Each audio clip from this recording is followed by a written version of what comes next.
Assalamualaikum warahmatullahi wabarakatuh. Perkenalkan, nama saya Rajwa Rifqah dari kelas 1C Psikologi. Saya akan menerangkan tentang perkembangan moral dan teori Kohlberg pada masa anak akhir.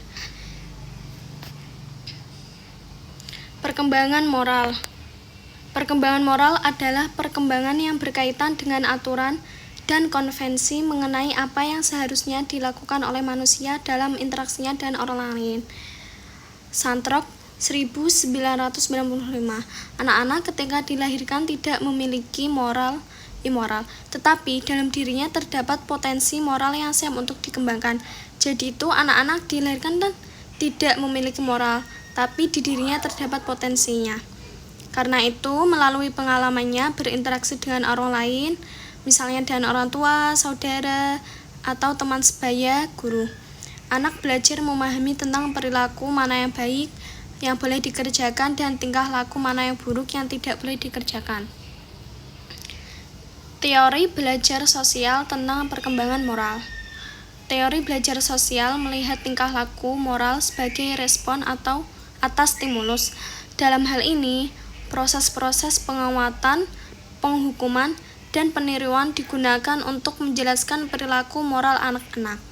Bila anak diberi hadiah atas perilaku yang sesuai dengan aturan dan kontrak sosial, mereka akan mengulangi perilaku tersebut. Sebaliknya, bila mereka dihukum atas perilaku yang tidak bermoral, maka perilaku itu akan berkurang atau hilang. Jadi, anak-anak yang diberi hadiah, dia akan melakukannya terus-menerus diulang-ulang. Dan sebaliknya, jika mereka dihukum atau melakukan kesalahan, mereka akan mengurangi perilaku itu. Teori psikoanalisa tentang perkembangan moral. Yang pertama, ID. ID adalah struktur kepribadian yang terdiri atas aspek biologis yang irasional dan tidak disadari. Jadi, ID itu tidak disadari oleh kita. Ego. Yang kedua adalah ego. Ego adalah struktur kepribadian yang terdiri atas aspek psikologis, yaitu subsistem ego yang rasional dan disadari, namun tidak memiliki moralitas. Yang ketiga adalah superego. Superego adalah struktur kepribadian yang terdiri atas aspek sosial yang berisikan sistem nilai dan moral. Moral yang benar-benar memperhitungkan benar atau salahnya sesuatu. Menurut teori psikoanalisa klasik Freud, semua orang mengalami konflik Oedipus.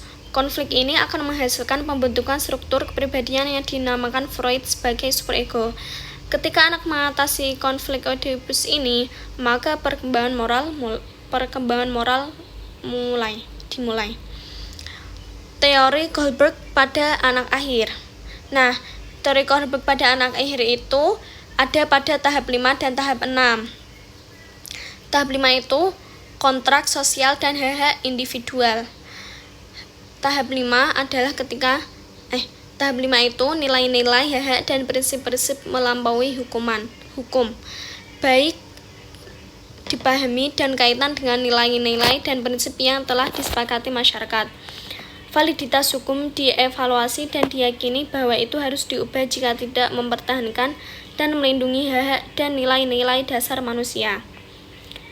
Yang kedua itu pada tahap ke-6, prinsip-prinsip etika universal.